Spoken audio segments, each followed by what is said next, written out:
अस्सलामुअलैकुम met class. उम्मीद है आप लोग खैरियत से होंगे और अपने प्रीवियस लेक्चर्स को अच्छे से याद कर रहे होंगे।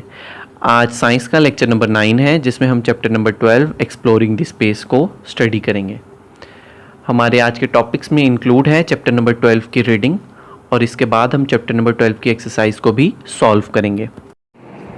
सबसे पहले चैप्टर नंबर 12 का इंट्रोडक्शन है जिसमें ये चीज़ एक्सप्लेन की जा रही है हमारे पास कि स्पेस एक्सप्लोरेशन जो है वो बहुत ज़्यादा इम्पॉर्टेंट है और इम्पॉर्टेंट इस वजह से है कि ये हमारी जो है वो साइंटिफिक डेवलपमेंट का एक बहुत बुनियादी हिस्सा है। ये साइंटिफिक डेवलपमेंट इस बेस पर हो रही है या ये स्पेस एक्सप्लोरेशन इस बेस पे हो रही है कि हमने बहुत सारे जदीद इंस्ट्रूमेंट जो हैं वो तैयार कर लिए हैं। मिसाल के तौर पे टेलीस्कोप, स्पेक्ट्रोस्कोप और इसके अलावा हमारे पास ये जो स्पेस रॉकेट्स वगैरह हैं, ये सारे जो हैं वो कौन से स्पेस एक्सप्लोरेशन से रिलेटेड हमारे पास इंस्ट्रूमेंट्स हैं जिससे हमें हमारे लिए स्पेस एक्सप्लोरेशन जो है वो आसान हो जाती है। कुछ ऐसे इंस्ट्रूमेंट्स हैं जिनसे हम ज़मीन पर रहकर ही स्पेस को स्टडी कर सकते हैं, हमारी खला को हम यानी स्टडी कर सकते हैं, मिसाल के तौर पे टेलीस्कोप। और कुछ ऐसे इंस्ट्रूमेंट्स या कुछ इस तरह के व्हीकल्स तैयार कर लिए गए हैं जो हमें स्पेस में ले जाकर स्पेस को एक्सप्लोर करने और स्टडी करने में हेल्पफुल होते हैं। तो सबसे पहला टॉपिक हमारे पास है telescope, spectroscope and spacecraft. The instrument which is used for observing distant object is called telescope. Galileo was the first who invented and used telescope in 1610. The invention of telescope opened the gateway to scientific study of space and heavenly bodies in different ways. The modern telescope are much bigger and equipped with latest accessories. तो ऐसा instrument जिससे हम दूर की चीज़ों को जो है वो देख सकें, हम ऐसे इंस्ट्रूमेंट को टेलीस्कोप का नाम देते हैं। साइंटिस्ट थे गैलीलियो जिन्होंने 1610 में एक सिंपल टेलीस्कोप जो है वो प्रिपेयर किया था या रेडी किया था। इसके अलावा ये जो टेलीस्कोप की प्रिपरेशन थी या इन्वेंशन थी, इसने हमारे मज़ीद बहुत सारे जो हैं वो रास्ते स्पेस एक्सप्लोर करने के और स्पेस में मौजूद मुख्तलिफ हेवनली बॉडीज़ को स्टडी करने के लिए जो है मुख्तलिफ रास्ते जो हैं वो खोले। टेलीस्कोप की इन्वेंशन है। इसके बाद हमारे पास टेलीस्कोप की दो टाइप्स आती हैं जिसमें पहली टाइप है रिफ्रैक्टिंग टेलीस्कोप जबकि दूसरी है रिफ्लेक्टिंग टेलीस्कोप। तो सबसे पहले रिफ्रैक्टिंग टेलीस्कोप देख लेते हैं। A simple refracting telescope consist of a long tube fitted with two lenses, one at each end of the tube. The lens which reflect the light coming from distant objects at a point is called objective lens. The lens through which the image formed by the objective lens is seen called eyepiece. तो refracting telescope में हमारे पास क्या होता है, refracting का मतलब होता है कि लाइट के पाथ को चेंज कर देना, यानी अगर वो सीधी जा रही है तो उसको थोड़ा सा डाइवर्ट कर देना जब वो पास हो जाए उस पॉइंट से या लेंस में से। तो रिफ्रैक्टिंग टेलीस्कोप का काम भी यही होता है कि ये क्या करता है, पहले तो इसमें दो लेंस मौजूद होते हैं, एक को हमने नाम दिया है ऑब्जेक्टिव लेंस का और दूसरा आई पीस का।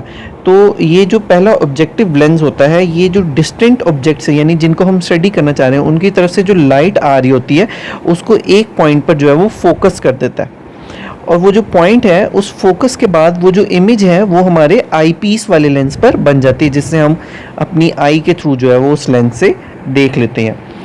आप डायग्राम में भी इस चीज़ को देख सकते हैं कि हमारे पास एक साइड से जो है वो लाइट आ रही है दूसरे डिस्टेंट ऑब्जेक्ट से, फिर वो ऑब्जेक्टिव लेंस से जैसे ही गुजरी उसने उसका पाथ चेंज कर दिया, जैसे मैंने आपको बताया था पाथ चेंज हुआ और उसने एक जगह पे फोकस कर दिया। फोकस करके वहाँ पर एक इमेज क्रिएट हो गई जो हमने आई पीस के थ्रू जो है वो बड़ी करके देख ली। ये आई पीस भी लेंस ही है और ऑब्जेक्टिव भी जो है वो हमारे पास लेंस ही है। इसके बाद हमारे पास आता है reflecting telescope. The main part of a reflecting telescope are large concave mirror and eyepiece and a tube that holds them. Reflecting telescope में हमारे पास एक कनकेव मिरर लगा होता है, एक आई पीस होता है और वही ट्यूब होती है जिसमें ये दोनों लेंस जो है वो फिट हुए होते हैं। तो ऑब्जेक्टिव मिरर का हमारे पास काम क्या होता है, which is a concave mirror reflects and converges the light on a eye piece directly और through another reflecting mirror.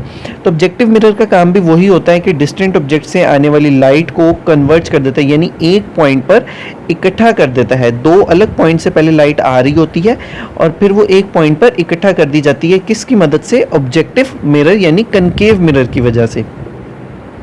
और फिर जो है वो जब वो एक जगह पे इकट्ठी हो जाती है तो वो लाइट जो है through the help of reflecting mirrors या ऐसे ही जो है वो आई पीस के ऊपर डाल दी जाती है वो लाइट, और फिर वो आई पीस जो है वो हमें उस इमेज को बड़ा कर कर दिखा देता है, फोकस कर कर दिखा देता है। यहाँ पे बताया गया the eyepiece magnifies the image form by the objective mirror. तो जो लाइट कन्वर्ज की गई थी और एक इमेज बनी थी, उसको आई पीस ने जो है वो हमें मैग्नीफाई करके, बड़ा करके जो है वो दिखा देना, ताकि हम एक अच्छी और एक बड़ी इमेज जो है वो देख सकें। Ground based telescope have the disadvantage that dim light coming from stars passes through atmosphere and the image so formed are not clear. जो हम ज़मीनों पर या ग्राउंड बेस्ड टेलीस्कोप इस्तेमाल करते हैं, इनका एक डिसएडवांटेज ये है कि ये डिम लाइट को इतना ज़्यादा एफिशिएंटली वर्क नहीं कर पाते, और एज अ रिज़ल्ट जो इमेजेस बनती हैं हमारे मिरर की बदौलत, वो इतनी ज़्यादा क्लियर नहीं होती हैं। आप डायग्राम में देख सकते हैं कि हमारे पास यहाँ पे क्या बताया गया है कि ये लाइट हमारे पास एंटर कर रही है। यहाँ पे इनकमिंग लाइट आप फिगर में देख सकते हैं, ये आके हमारे पास हमारे ऑब्जेक्टिव मिरर के यानी कनकेव मिरर से टकराई है। इसने कनकेव मिरर से टकराने के बाद एक जगह पर इकट्ठे होने की कोशिश की है, यानी कन्वर्ज हुई है, और आपने देखा कि यहाँ पे हमने एक मिरर लगाया था और इस मिरर के थ्रू जो है वो हमारे आई पीस तक चली गई, और आई पीस ने उस इमेज को जो है वो फोकस कर कर दिखा दिया है। इसके बाद to overcome this problem telescope have been sent into space। तो ग्राउंड बेस में जैसा कि मैंने आपको बताया कि ये मसला आता है कि हमें इमेज क्लियर नहीं मिलती, इसलिए हम टेलीस्कोप्स को जो है वो स्पेस में भेज देते हैं। Hubble space telescope is the first space based reflecting telescope launched in 1990। It orbits around the earth at a height of 600 kilometre and works around the clock. तो 1990 में हमने एक टेलीस्कोप भेजा था जिसका नाम हबल स्पेस टेलीस्कोप है। ये 24 घंटे दिन में जो है वो काम करता है, और ये तकरीबन अर्थ से जो है वो 600 किलोमीटर की हाइट पर मौजूद है। It has taken clear pictures of galaxies billions of kilometres away, और बहुत सारी गैलेक्सीज की जो पिक्चर्स हमें मिली हैं वो इस हबल स्पेस टेलीस्कोप की वजह से मिल सकी हैं। नेक्स्ट चीज़ आती है हमारे पास spectroscope. A spectroscope is an instrument which is use to examine different wavelengths of a light. It consist of a series of prisms that split white light into different colors. The set of different colors obtained in this way is called spectrum। तो spectroscope एक ऐसा instrument है जिसमें हम अपनी white light को जो है उसके मुख्तलिफ 7 कलर में जो है वो डिवाइड कर सकते हैं या उसको देख सकते हैं, और फिर उन 7 कलर्स की वेवलेंथ के अकॉर्डिंग उनको स्टडी करते हैं, यानी उसकी जो वेव बन रही है लाइट की उसके अकॉर्डिंग हम उसको स्टडी कर लेते हैं। स्पेक्ट्रोस्कोप में हमारे पास प्रिज्म होता है, ये हमारी साइंस लैब्स में मौजूद है। ये मिरर का एक ट्रायंगल सा होता है, आपको ये चीज़ हम लैब में दिखाएंगे भी। ये प्रिज्म्स जो हैं वो इस्तेमाल किए जाते हैं ताकि जैसे ही इसमें से वाइट लाइट गुजरती है, ये वाइट लाइट अपने 7 कलर्स में स्प्लिट हो जाती है। आपने ये बात याद रखनी है कि जो वाइट लाइट होती है वो टोटल 7 कलर से मिलकर बनी होती है। अब ये जो 7 कलर हैं वो प्रिज्म से गुजरने की वजह से अपनी अलग अलग वेवलेंथ में डिवाइड हो जाते हैं, और इसलिए हमें ये 7 कलर्स अलग अलग नज़र आते हैं, जबकि प्रिज्म से गुजरने से पहले ये एक प्रॉपर सिंपल वाइट लाइट होती है। अब ये जो हमारे पास डिफरेंट 7 कलर्स बने हैं, हम इसको स्पेक्ट्रम का नाम देते हैं।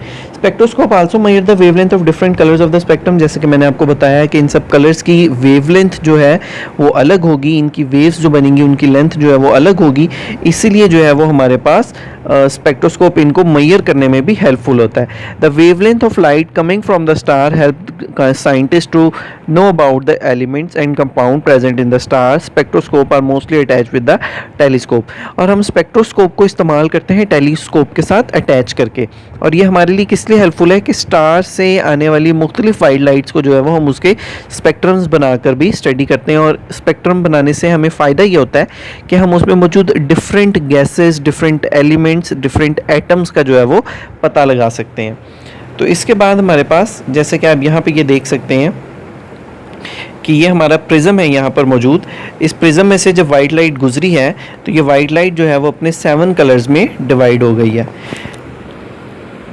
इसके बाद हमारे पास नेक्स्ट टॉपिक आता है spacecraft. Spacecraft is a vehicle design to travel in space. It is use for different purposes like communication, earth observation, metrology, navigation, planetary exploration and transportation of humans and cargo in space. तो spacecraft ये एक vehicle है जो हमें अर्थ से लेके space तक जो है वो ले जाने में हेल्प करता है। इसके मुख्तलिफ काम हैं। सबसे पहला है कि ये हमारा स्पेस और अर्थ के दरमियान जो है वो कम्युनिकेशन में हेल्प करता है।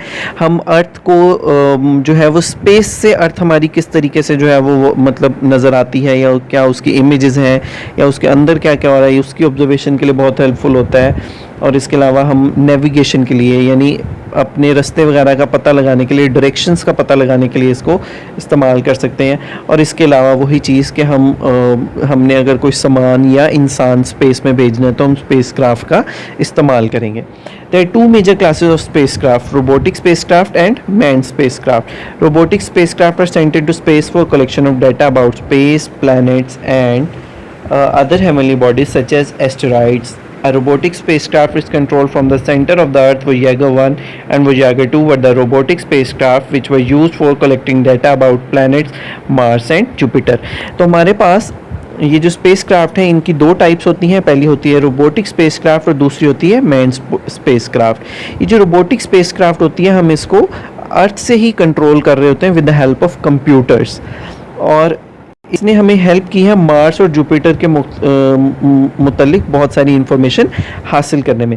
जबकि अगर मैन स्पेसक्राफ्ट की बात करें, it carry humans and equipments to space. These spacecrafts are larger and have specially built compartments which have the facilities necessary for human survival such as oxygen, pressurised cabin, food, water and specially built bathroom. They also have special structures to protect them from dangerous radiation which are very intense in space. और दूसरी आती है हमारे पास man spacecraft, जो कि इंसान जो है वो जाके इस व्हीकल को या स्पेस क्राफ्ट को स्पेस में चलाता है। इसमें मुख्तलिफ जो है वो हमें चीज़ें मिलती हैं, हर तरह की जो है वो सहूलत मुहैया की जाती है ताकि स्पेस में किसी तरह की मुश्किल जो है वो पेश ना आए। ये स्पेस में मौजूद मुख्तलिफ रेडिएशन से भी इंसान को बचाती है, और इसमें कैबिन्स वगैरह होते हैं ताकि जो साइंटिस्ट स्टडी के लिए गए हैं वो ईज़िली उसमें रह सकें। वॉशरूम्स वगैरह जो हैं वो इंस्टॉल हुए होते हैं, और इसके अलावा मुख्तलिफ फैसिलिटीज़ फूड से रिलेटेड, किचन्स वगैरह, ये सब जो हैं वो और ऑक्सीजन की सप्लाई, क्योंकि आपको पता है कि स्पेस में ऑक्सीजन नहीं होती, तो इसलिए ऑक्सीजन की सप्लाई, ये सब चीज़ें मैन स्पेसक्राफ्ट में रख के भेजी जाती हैं। नेक्स्ट आता है हमारे पास topic space stations. For very long stay in space or performing experiment in space, large spacecraft called space station are used. A space station is built in space by carrying its many small parts to space and then assembling them there. It has more facilities for prolonged living in space. It may have television for entertainment, bag for sleeping, exercise machine and kitchen for fresh food. One important part of space station is the scientific laboratory where astronauts perform such experiment that cannot be done on Earth because of its gravity. Nowadays, large space station orbits the Earth. Russian, American and other scientists jointly work in this space station. This is called International Space Station. तो दूसरी चीज़ हमारे पास आती है space station. हम लोगों ने मुख्तलिफ stations जो हैं वो स्पेस में बिल्ड कर ली हैं, यानी हमारी रिहाइश की जगह, उसको हम स्पेस स्टेशन का नाम देते हैं। दरअसल बच्चों, ये एक बड़े स्पेस क्राफ्ट को ही जो है हम स्पेस स्टेशन का नाम देते हैं, लेकिन ये स्पेस में ज़्यादा देर स्टे करने के लिए बनाया गया है ताकि जो हमारे ह्यूमन बींग्स या साइंटिस्ट उधर रिसर्च के लिए जा रहे हैं वो उसमें रह सकें, अच्छे से सर्वाइव कर सकें। और फिर वही चीज़ के इसको बनाया किस तरीके से जाता है कि इसके मुख्तलिफ पार्ट पहले स्पेस में ले जाए जाते हैं और फिर उनको इकट्ठा करके जोड़ के एक स्पेस स्टेशन तैयार किया जाता है। इसमें हर तरह की सहूलत मौजूद होती है, जैसे कि हमने ऊपर अभी स्पेस क्राफ्ट में पढ़ा। इसमें किचन होगा, लेटने के लिए जगह होगी, एक्सरसाइज के लिए जिम होगा, यानी एक प्रॉपर लाइफस्टाइल इस स्पेस स्टेशन में प्रोवाइड किया जाएगा।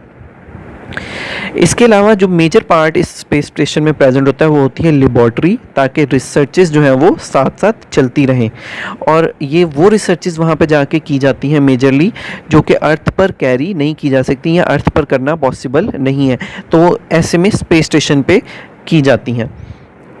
इसके अलावा बहुत सारे ऐसे हमारे ममालिक हैं जिन्होंने मिलकर स्पेस स्टेशन बनाए हुए हैं और वो वहाँ पे मुख्तलिफ साइंटिस्ट एक साथ वर्क कर रहे हैं, मिसाल के तौर पे अमेरिका के, रशिया के, जापान के। तो ये सारे जो इकट्ठे एक स्पेस स्टेशन बना के सारे मुल्कों ने काम करना शुरू किया हुआ है, हम इनको इंटरनेशनल स्पेस स्टेशन का नाम देते हैं। नेक्स्ट है हमारे पास space shuttle.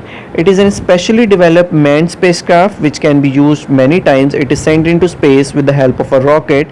It carries scientists and equipment. It docks with space station to transfer its load. After performing its task, it returns and lands back on Earth like an aeroplane. तो space shuttle आप simply इसको एक rocket का नाम भी दे सकते हैं. ये मैन्ड स्पेस क्राफ्ट है, यानी ये कोई इंसान इसको चलाएगा और फिर वही चीज़ के इसमें मुख्तलिफ जो है वो हमारे पास फैसिलिटीज़ प्रोवाइड हुई होती हैं. ये साइंटिस्ट को और मुख्तलिफ उनकी ज़रूरत की चीज़ों को अर्थ से लेके स्पेस तक जाता है और फिर स्पेस से वापस अर्थ पे आके लैंड भी करता है. जिस तरह एक एरोप्लेन जो है वो आफ्टर इट्स फ्लाइट लैंडिंग करता है, बिल्कुल इसी तरीके से स्पेस शटल्स भी जो है वो अपनी लैंडिंग जो है वो करते हैं स्पेस से आने के बाद. इसके बाद हमारे पास आती है स्पेस एक्सप्लोरेशन. इस टॉपिक में हम ये चीज़ पढ़ने लगे हैं कि स्पेस एक्सप्लोरेशन हमारे लिए किस तरह फ़ायदेमंद है, यानी स्पेस एक्सप्लोरेशन से हमें किस तरह के फ़वाइद जो हैं वो हासिल हुए हैं, इसने हमारी लाइफ में क्या क्या बेहतरी लाई है. तो पहला हमें जो बेनिफिट मिल रहा है वो है health and medicine. In the field of health and medicine, space exploration has enabled man to develop medical devices such as warp-10 and handheld high-intensity LED unit (ETC). These machines are used for getting relief in muscle, joint pains and arthritis. तो space exploration से, क्योंकि हमने वहाँ पे radiations वगैरह का इस्तेमाल की स्टडी भी करेंगे स्पेस एक्सप्लोरेशन में, तो इसकी वजह से हम लोगों ने बहुत सारी मशीन तैयार की हैं जिसमें वार्प 10 और एलईडी इंटेंसिटी यूनिट्स का जो है वो जिक्र ज़रूरी है. तो ये जो दो मशीन्स हैं ये किस लिए इस्तेमाल होती हैं, ताकि मसल, जॉइंट, बैकबोन वगैरह की जो पेन है उनको इन रेडिएशंस के थ्रू और इन मशीन्स के थ्रू ट्रीट किया जा सके. The infrared thermometer has been developed to measure the temperature of a body without contact. तो अब इंफ्रारेड थर्मामीटर आप लोग अक्सर देखते होंगे, आप लोग अपने स्कूल्स में भी ये देखेंगे कि आप लोगों के कोविड के दौरान जब टेम्परेचर चेकिंग होती है तो आपकी वो बॉडी से थर्मामीटर टच नहीं किया जाता और आपका टेम्परेचर जो है वो चेक हो जाता है. तो वो थर्मामीटर्स कहलाते हैं इंफ्रारेड थर्मामीटर्स.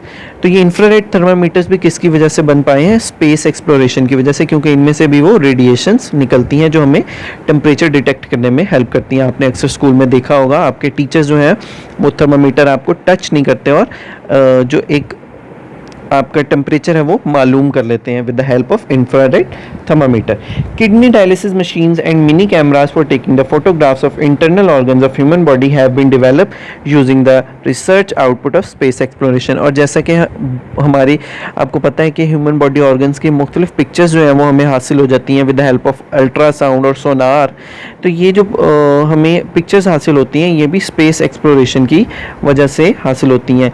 वो जो कैमराज, मिनी कैमराज रेडी किए गए हैं या किडनी डायलिसिस की मशीन रेडी की गई है, जो हमने चैप्टर 1 में किडनी डायलिसिस पढ़े थे, उसकी जो मशीन रेडी की गई है या मिनी कैमराज जो रेडी किए गए हैं वो किसकी बदौलत रेडी किए गए हैं, स्पेस एक्सप्लोरेशन की वजह से. The material used to keep our home warm are based on the technology used the insulating the space station. और क्योंकि स्पेस स्टेशंस में स्पेस में जो है वो बहुत ज़्यादा सर्दी हो जाती है, इसलिए स्पेस स्टेशन को एक नॉर्मल टेम्परेचर पर मेंटेन रखने के लिए हम उनको इंसुलेट करते हैं. और बिल्कुल इसी तरीके से वही पैटर्न जो है वो हम अपनी घरों पर भी इस्तेमाल कर रहे हैं ताकि सर्दियों में जो है वो घर गर्म रहें. तो ये भी हमें किसकी बदौलत चीज़ हेल्पफुल हुई है, स्पेस एक्सप्लोरेशन की मदद से. स्पेस एक्सप्लोरेशन में दूसरा जो हमें बेनिफिट हो रहा है वो है ग्लोबल नेविगेशन, यानी हमें दुनिया भर में डायरेक्शंस का मालूम हो जाता है. अगर हम उसमें जीपीएस का इस्तेमाल कर रहे हैं तो हमें लोकेशन तक का मालूम हो जाएगा कि कौन सा इंसान इस वक्त कहाँ पर मौजूद है अगर उसका जीपीएस ऑन है. तो ये हमें हेल्प करता है space exploration. Geostationary orbit and global positioning system use the network of satellite orbiting the Earth to facilitate communication and essential navigation. This system helps our television receivers and mobile phones to catch signal from the satellite moving around the globe. तो हम क्या करते हैं कि हम मुख्तलिफ space में जो है ना मुख्तलिफ किस्म के सैटेलाइट्स को सेंड कर देते हैं, भेज देते हैं, और फिर वो सैटेलाइट्स जो हैं वो सिग्नल रिसीव करती हैं और आपके टीवीज़ और मोबाइल फ़ोन्स तक पहुंचाती हैं, और फिर एज अ रिज़ल्ट आप फ़ोन देख सकते हैं, फ़ोन सुन सकते हैं, टीवी देख सकते हैं। इसके अलावा आप फ़ोन पर मुख्तलिफ ये जो इंटरनेट वगैरह चला रहे होते हैं, ये सब किसकी वजह से पॉसिबल हो रहा है? सैटेलाइट्स की वजह से। और सैटेलाइट्स हम किसके थ्रू भेज सके हैं, या हमें सैटेलाइट्स का तरीक़ाकार किस तरह मालूम हुआ? स्पेस एक्सप्लोरेशन की बदौलत। The travelers can use the system not only for knowing where they are traveling, but also for selecting best route to their destination. Airplane pilots, sailors of boats, or desert hikers also use the GPS in mobile phones to find the position and get information about the surrounding. तो मुख्तलिफ लोग जो हैं, जैसे कि pilot वगैरह की बात करें, जिन्हें डायरेक्शंस का एज सच कन्फर्म नहीं होता, तो वो ऐसे टाइम पे जीपीएस का इस्तेमाल करते हैं। ये जीपीएस ग्लोबल पोजीशनिंग सिस्टम है जो हमें के मुख्तलिफ एरियाज़ की डायरेक्शन के मुतालिक जो है वो इन्फॉर्म करता है। आप अक्सर देखते होंगे कि आपके मोबाइल फ़ोन में जो मैप है वो आपको डायरेक्शंस के मुतालिक गाइड करता है। वो किसके थ्रू पॉसिबल है? ये ग्लोबल पोजीशनिंग सिस्टम के ज़रिए, यानी जियो स्टेशनरी ऑर्बिटल सैटेलाइट्स के थ्रू, जो कि हमें किस तरह से मालूम हुआ सब कुछ? स्पेस एक्सप्लोरेशन की मदद से। इसके बाद weather forecast and prediction of natural calamities. तो जैसा कि अभी हमने जिक्र किया कि सैटेलाइट्स को जो है वो स्पेस में भेजा जाता है, और फिर यही सैटेलाइट्स जो हैं, ये वेदर सैटेलाइट्स हमें बताती हैं कि दरअसल हमारी अर्थ का वेदर कैसा होने वाला है, आने वाले दिनों में मौसम किस तरह का रहेगा, और फिर उसके अकॉर्डिंग हम अपने जो है वो तरीक़ाकार बदल लेते हैं। तो ये किसकी बदौलत पॉसिबल हो रहा है? सैटेलाइट्स की बदौलत। और सैटेलाइट स्पेस एक्सप्लोरेशन की एक बहुत इम्पॉर्टेंट हिस्सा है। इसके बाद हमारे पास आता है advance electronic and computer. Electronic and computer system were developed mainly to facilitate space exploration. Satellites are fitted with electronic and computer system which can perform many functions automatically. Nowadays many items are made in factories automatically or by computer controlled robots. और space exploration ने हमें ये चीज़ help की कि हम एक अच्छे से अच्छा कंप्यूटर सिस्टम जो है वो रेडी कर रहे हैं। इसके अलावा फिर हमें ये चीज़ मालूम हुई कि हम किस तरह एक जगह पर बैठे हुए दूसरी जगह की चीज़ को ऑपरेट कर सकते हैं। मिसाल के तौर पे हमने अभी ऊपर स्टडी किया कि हम ज़मीन पर बैठकर रोबोटिक स्पेसक्राफ्ट को ऑपरेट करते हैं, चलाते हैं। तो बिल्कुल इसी तरीके से अब डिफरेंट कंप्यूटर्स को और सॉफ्टवेयर और मशीन्स को इस्तेमाल करके हमने ये तरीक़ेकार निकाल लिए हैं कि हम डिस्टेंस जगह पर होकर, यानी दूर जगह पर रहकर भी अपने काम को कैरी कर लेते हैं, चला लेते हैं with the help of network system. तो ये भी किस वजह से पॉसिबल हो रहा है? स्पेस एक्सप्लोरेशन की वजह से। Locating mineral, fossil fuels and water resources. Deeply buried precious ores of mineral, fossil fuels and underground water reserves can be located with the help of satellite. This study is known as remote sensing. और satellite हमें एक और चीज़ में help करती है। ये जो ज़मीन के नीचे मुख्तलिफ फोसिल्स दब गए हैं, मिसाल के तौर पर कोई बोन्स वगैरह हैं किसी एनिमल की, या इसके अलावा हमारे पास फॉसिल फ्यूल हैं जैसे कि कोल, पेट्रोलियम, नेचुरल गैस वगैरह। तो ये सारी चीज़ें हैं जो हमें सैटेलाइट हेल्प करती हैं कि ये चीज़ें यहाँ पर मौजूद हैं, और इस प्रोसेस को हम नाम देते हैं रिमोट सेंसिंग का। यानी कि ये रिमोट सेंसिंग एक ऐसी प्रोसेस है जिसमें हम सैटेलाइट के थ्रू मुख्तलिफ फॉसिल फ्यूल्स को देख सकते हैं या निकालने की जगह जो है वो मालूम कर सकते हैं। इसके बाद हमारे पास आता है how do astronaut survive and research in space. For living in space astronaut need basic necessities for survival and a suitable compartment for personal comfort on the spacecraft. For this purpose, large space stations have been built in the space. Each space station consists of two main sections: pressurized section in which scientists work without space suit, open to space section on which equipment is mounted for observing the earth and sky. तो जैसा कि आप लोगों को बताया गया है कि हम बहुत सारे साइंटिस्ट को जो है वो स्टडी करने के लिए स्पेस में भेज देते हैं मैन्ड स्पेस क्राफ्ट के साथ या के अंदर। तो ऐसे टाइम पे इनके लिए बहुत ज़रूरी है कि उसमें खाना, उनके रहने की जगह, उनके लिए प्रॉपर एक फैसिलिटीज़ जो है वो वहाँ पर प्रोवाइड की जाए। तो इसीलिए बताया गया कि हमने जो है वो मुख्तलिफ बड़े कदीम और बहुत बड़े बड़े जो हैं वो लार्ज स्पेस स्टेशन जो हैं वो क्रिएट किए हुए हैं, बनाए हुए हैं, ताकि साइंटिस्ट जो हैं वो इजीली अपनी रिसर्च कर सकें। अब हमारे जो स्पेस स्टेशन हैं इनमें दो मेजर हिस्से आते हैं। पहला हिस्सा है हमारे पास प्रेशराइज सेक्शन और दूसरा है open to space section. Pressurise section एक ऐसा सेक्शन होगा जिसमें हमारे पास जो साइंटिस्ट हैं वो विदाउट अपने स्पेस सूट के काम कर सकते हैं। विदाउट ऑक्सीजन उनको इजीली जो है वो काम कर सकते हैं। लेकिन ओपन टू स्पेस सेक्शन ऐसा है जिसमें हमें अर्थ के स्पेस सूट पहनना ज़रूरी होगा, ताकि हम अर्थ और स्काई और डिफरेंट स्पेस के जो हमारे कंपोनेंट्स हैं उनको स्टडी कर सकें। Unprotected human body can not survive more than a few minute in space as liquid boils at lower temperature at lower pressure. The water in human body can begin to boil at low pressure resulting immediate death. The astronauts wear a specially designed suit called space suit to protect from such hazards when they go out into space. और यहाँ पे वही चीज़ बताई जा रही है कि space suit के बगैर स्पेस में सर्वाइवल बहुत मुश्किल है, क्योंकि वहाँ पे एक तो हार्मफुल रेडिएशंस होती हैं, इसके अलावा ये भी खदशा होता है कि आपकी बॉडी का जो वाटर है, यानी जो आपकी बॉडी में पानी मौजूद है, वो भी इन रेज और इन रेडिएशंस और इस स्पेस की इन्वायरमेंट की वजह से बॉयल कर जाए और एज अ रिज़ल्ट आपकी बॉडी में पानी ख़त्म हो जाए और डेथ हो जाए। इसलिए हम इसके लिए यूज़ करते हैं स्पेस सूट का, जो कि एक स्पेशल सूट है जो कि हमें इन सारे ख़तरात से बचाता है। आगे आता है हमारे पास for breathing in space they carry air tanks with them that contain pressurized oxygen and nitrogen. Their suits circulate the air to their helmets and through the suit so that they can breathe.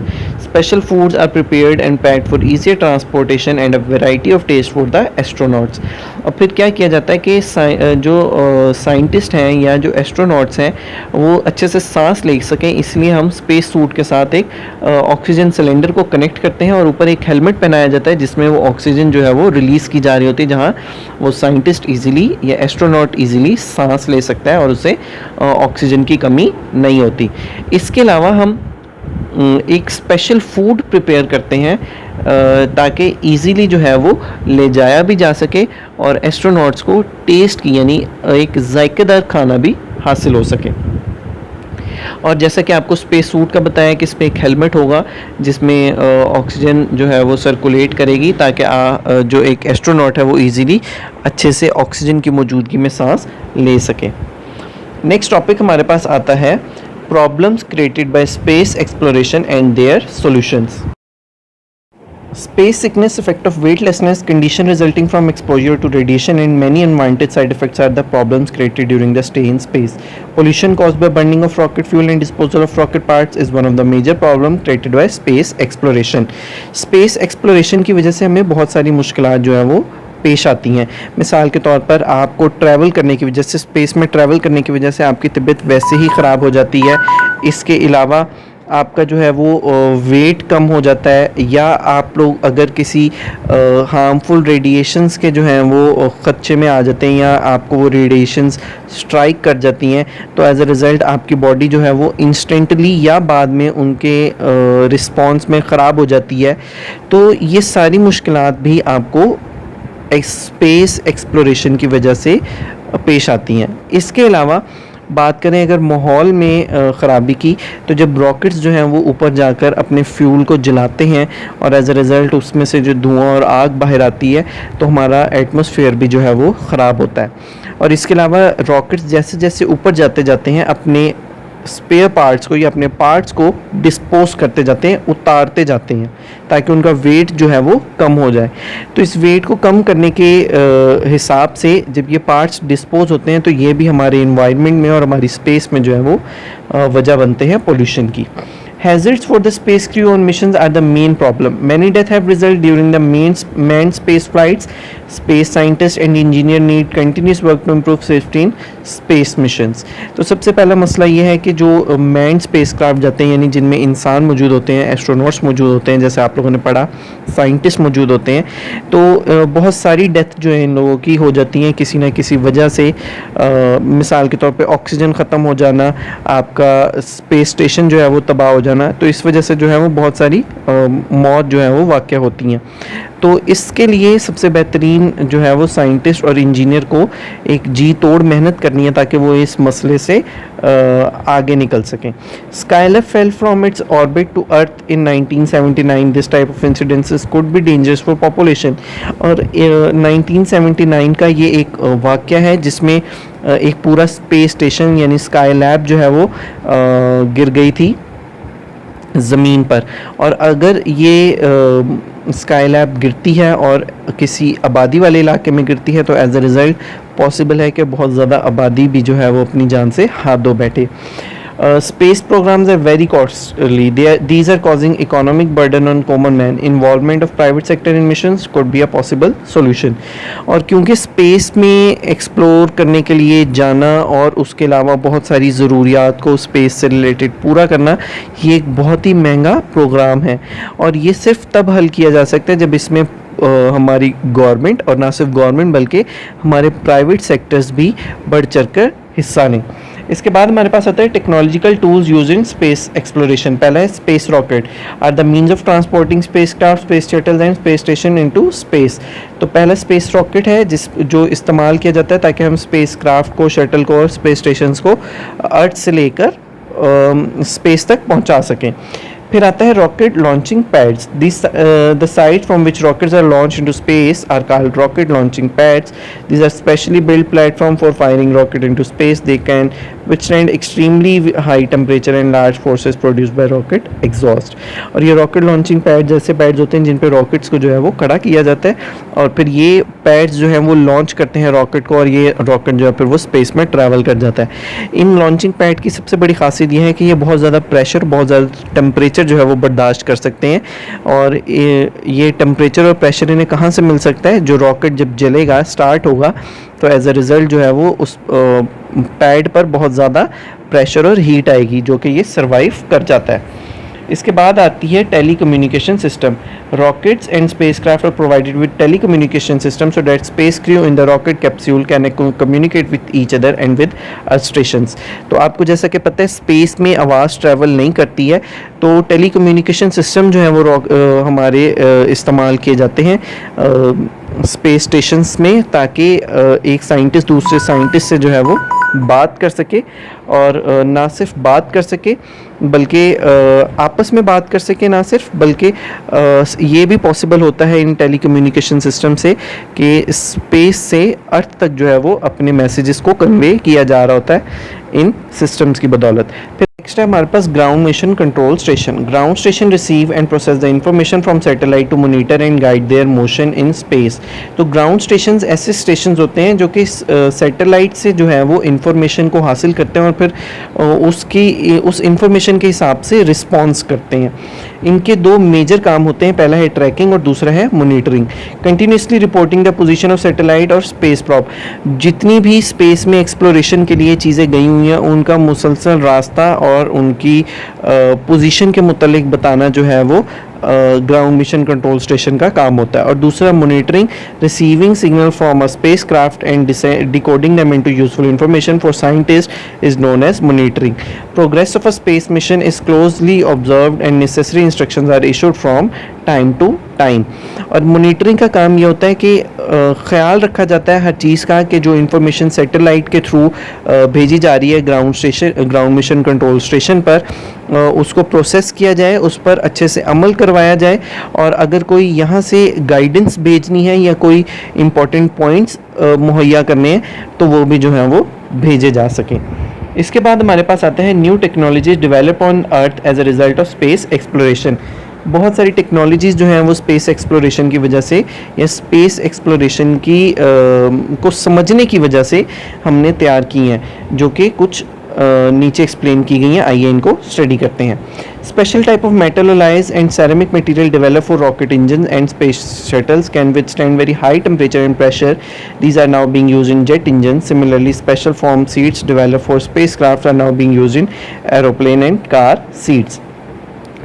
तो जैसा कि जो material पहले इस्तेमाल किया जाता था हमारे रॉकेट्स वगैरह को प्रिपेयर करने के लिए, अब वही मटेरियल इस्तेमाल किया जाता है ताकि हम हमारे जेट इंजन्स को तैयार कर सकें और ताकि वो वही टेम्परेचर और प्रेशर जो है वो बर्दाश्त कर सकें जो एक रॉकेट बर्दाश्त करता है। और बिल्कुल इसी तरीके से रॉकेट में जिस तरीके से फॉर्म सीट इस्तेमाल की जाती होती थी, अब वही फॉर्म सीट जो है वो हमारी कार्स और एरोप्लेन्स में भी नज़र आती हैं।